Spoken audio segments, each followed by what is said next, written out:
नमस्कार, माधुरी रेसिपीमध्ये पुन्हा एकदा खूप मनापासून स्वागत। आता आषाढ महिना लागलाय ना, आता एक नवीन रेसिपी आपल्याला ट्राय करायचं चालू आहे। तर आज मी मस्त असे शेंगोळे आणि धपाटे कसे बनवायचे हे बघणार आहोत। आणि एक विशेष म्हणजे एका दगडात आपण आज 2 पक्षी मारणार आहे। ते कसे चला पाहूया। तर म्हणजेच एकाच पिठापासून आपण शेंगोळे बनवणार आहोत आणि असे मस्त कुरकुरीत धपाटेही बनवणार आहोत। आता इथे धपाटे बनवताना मी एक वेगळ्या प्रकारचा पाला वापरला आहे, तो मी पुढे व्हिडिओमध्ये सांगणार आहे, त्यामुळे व्हिडिओ स्किप न करता शेवटपर्यंत पाहत राहा। तर इथं आपल्याला ह्या अशा लाल मिरच्या घ्यायच्या, 2 कांडे लसणाचे घेतले आणि जिरे घ्यायचे, हे मिक्सरला आपल्याला फिरवून घ्यायचं। आता पीठ घेताना ना आपल्याला इथं 2 कप ज्वारीचं पीठ घ्यायचं आणि त्याला 1 कप गव्हाचं पीठ घ्यायचं, म्हणजे असं 3 कप आपल्याला इथं पीठ घ्यायचं। आणि आता हळद घालायची आणि आपल्याला हा मिक्सरला बारीक केलेला मसाला यामध्ये घालायचा। आता हे बघा, अशा प्रकारचे मी पानं घेतले होते, याला आम्ही फांदाचा पाला म्हणतो। आणि हे आता आपल्याशी बारीक कट करून घ्यायचे। हे ना जिथं कमी पाऊस पडतो ना तिथं शेतामध्ये येतात, म्हणजे रानभाजी, आणि अशी बारीक करायची आणि यामध्ये घालायचं। आणि जर हा पाला नसला ना तर मग आपली कोथिंबीर असते ना, भरपूर सारी कोथिंबीर घालायची, तरी एकदम छान मस्त असे शेंगोळे तयार होतात। आता हे ना पीठ सगळं आपण एकत्र काढून घेऊया। पिठाचं प्रमाण असं ठेवायचं, 2 वाटे ज्वारीचं पीठ असेल तर 1 वाटी गव्हाचं घ्यायचं, किंवा मग गव्हाच्या ऐवजी थोडंसं आपण बेसन पीठ घातलं ना मग बाइंडिंग अशी छान येते आणि पीठ असं मस्त एकसारखं मळून येतं। आता हे सगळं पीठ मिक्स करून झालंय आणि आता हे पीठ आपल्याला मळून घ्यायचं।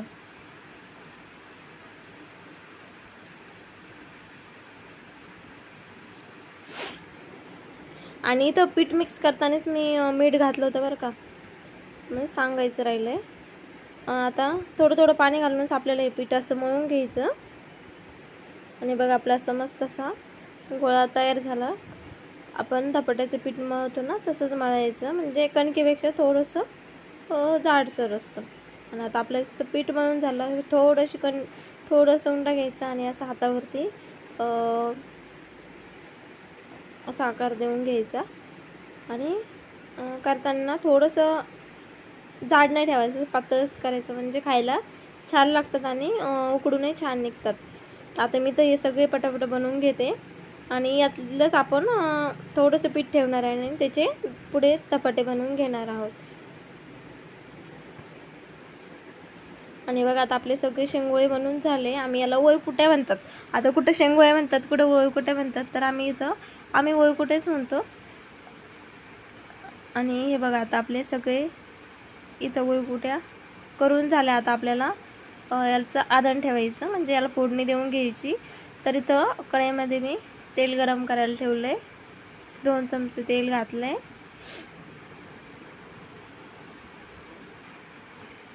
आता इथं तेल गरम झालं की आपल्याला यामध्ये जिरं घालायचं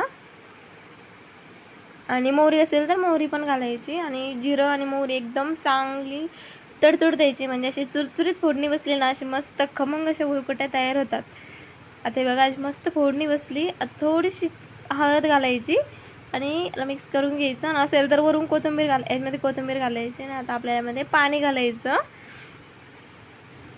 आता पाणी आपण किती प्रमाणात त्या शेंगोळे बनवले ना त्या प्रमाणात आपल्याला पाणी घालायचं, म्हणजे आपल्याला त्याचं सूप पण तयार झालं पाहिजे प्यायसाठी, अशा अंदाजाने पाणी घालायचं। आता मला तरी पण थोडंसं कमी पाणी वाटते, मी अजून थोडंसं पाणी घालते। आणि यामध्ये आता आपल्याला मीठ घालायचं आणि पाण्याला अशी चांगली मस्त अशी खळखळून उकळी येऊ द्यायची। आता बघा, पाण्याला अशी मस्त खळखळून उकळी आली। आता यामध्ये आपल्याला शेंगोळे घालायचे, असे बनवलेले ह्या वळकुट्या घालायच्या। आता शेंगोळे आमचे जास्त तोंडात नाही, आम्ही वळकुट्याच म्हणतो। आता आणि एक लक्षात ठेवायचं बरं का, पाणी एकदम चांगलं कडकडीत उकळू द्यायचं, मगच यामध्ये घालायचं, म्हणजे कसं मग त्या तुटत नाही, मोडत नाही, काहीच होत नाही, जशा आहे तशाच मस्त फुलून वर येतात। आणि समजा पाण्याला उकळी जर नाही आली ना मग त्याचा चिखल व्हायला काहीच वेळ लागत नाही। आता हे सगळं घातलंय, आता याला चांगलं मस्त हलवून घेऊया।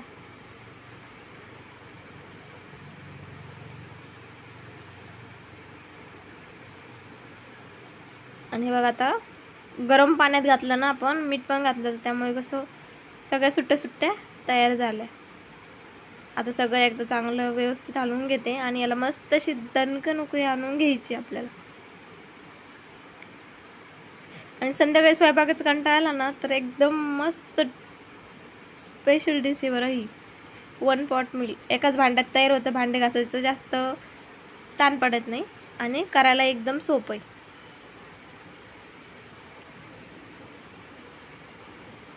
रोज रोज भाजी पोळी खाऊन कंटाळा येतो ना, मग असं बनवायचं, मस्त छान लागतं. आता याला अशी उकळी येते. हे बघा मस्त असा रस्साही तयार झालाय आणि आपले ओळकुटे शिजून निघाल्यात आणि आपल्या अशा मस्त छान अशा शेंगोळे म्हणा ओळकुटे म्हणा तयार झाले आहे.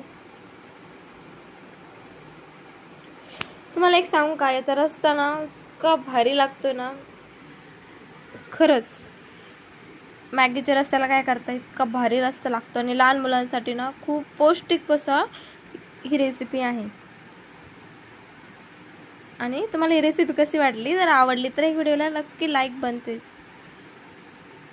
आणि अजूनही कोणी चॅनलला सबस्क्राईब केलं नसेल तर चॅनलला सबस्क्राईब करा, कारण आपल्या चॅनलवरती रोज 4-5 नवीन सबस्क्रायबर ॲड होत आहे. त्यामुळे तुम्ही पण अजून केलं नसेल तर सबस्क्राईब करा. आणि आता आपण हे पीठ ठेवलं होतं ना, याचा एक गोळा बनवून घ्यायचा. आता मी एका बाजूला तवा गरम करायला ठेवलेला आहे बरं का. आता सगळं दाखवणं शक्य होत नाही, कारण एकाच हाताने कॅमेरा ते पकडावं लागतं.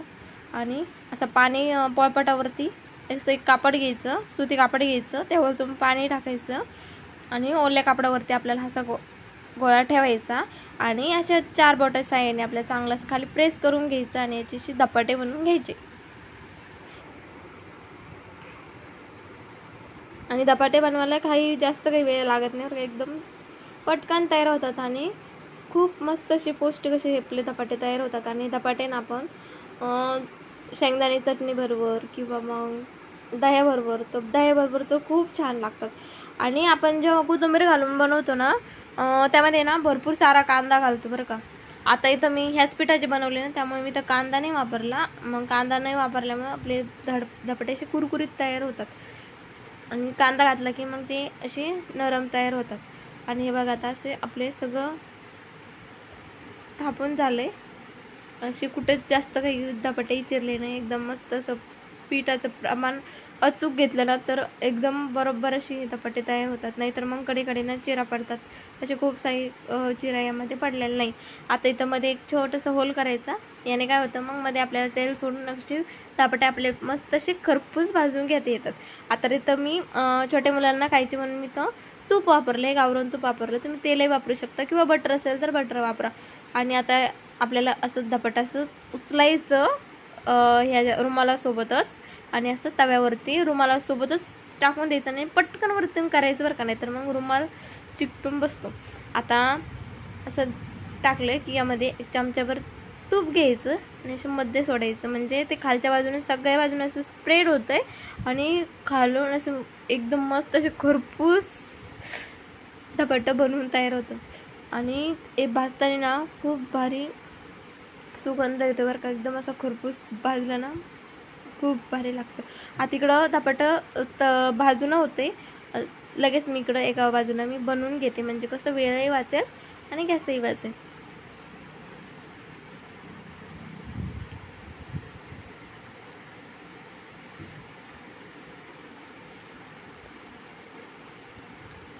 आणि हे बघा आता आपले इकडेही धपाटं बनवून तयार झाले आणि इकडेही हे धपाटं आता भाजत आले.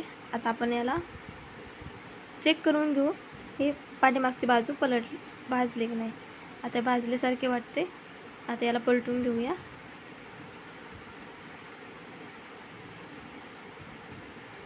आणि धपाट्यामध्ये होल करायचं बरं का.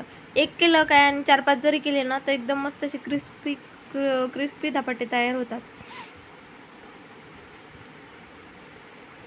आणि बघा खालच्या बाजूने असे मस्त खरपूस धपाटं आपलं भाजून झालंय. आणि वरतून अजून थोडंसं तूप घालते आणि रंगही खूप छान आला. आषाढ महिन्यामध्ये आवर्जून बनवली जाणारी ही रेसिपी आणि एकदा नक्की ट्राय करून बघा आणि कशी झाली ना कमेंट करून एकदा नक्की सांगा। आता इथं हे बघा आपलं मस्त असं धपाटा बनवून तयार आहे। आता इथं मी दुसरे हे धपाटे मी आता भाजून घेते।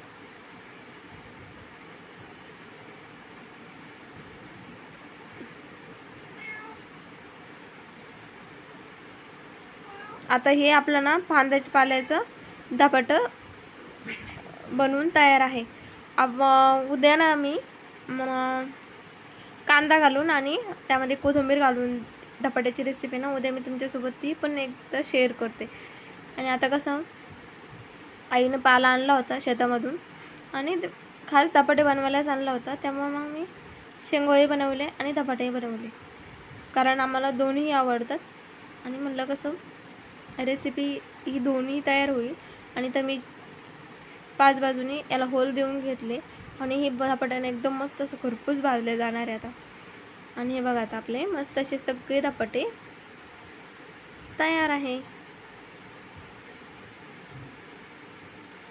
आणि धपाटे आणि शेंगोळीची रेसिपी कशी वाटली ना कमेंट करून नक्की कळवा, कारण तुमची एक कमेंट मला खूप सारी ऊर्जा देऊन जाते आणि नवीन व्हिडिओ बनवायला म्हणजे आतून मी एकदम चार्जिंग होते माझी। आता हे बघा आपलं मस्त धपाटा तयार झालंय। तुम्हाला मी थोडंसं तोडून दाखवते म्हणजे अंदाज येईल आजपर्यंत किती मस्त क्रिस्पी तयार झालंय।